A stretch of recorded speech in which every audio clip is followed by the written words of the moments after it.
Hi friends, welcome to our channel. ഇപ്പോൾ ചക്കയുടെ season ആണല്ലോ.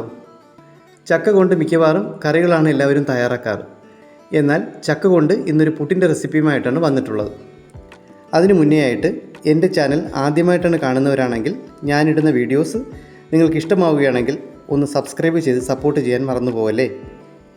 സബ്സ്ക്രൈബ് ചെയ്യുമ്പോൾ തൊട്ടടുത്തുള്ള ബെൽ ഐക്കോൺ പ്രസ് ചെയ്ത് ഓൾ എന്ന ഓപ്ഷൻ ഇനേബിൾ ചെയ്യുകയാണെങ്കിൽ ഞാനിടുന്ന വീഡിയോസിൻ്റെ നോട്ടിഫിക്കേഷൻ നിങ്ങൾക്ക് ലഭിക്കുന്നതായിരിക്കും.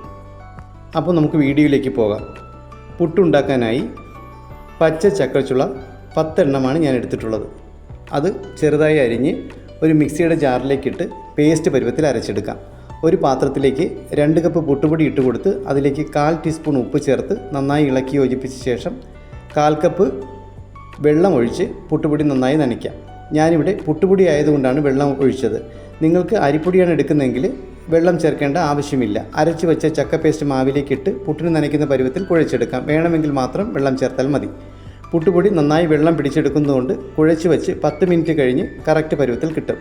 ഈ സമയം പുട്ടുകുടത്തിൽ വെള്ളം വെച്ച് സ്റ്റൗവിൽ വയ്ക്കാം.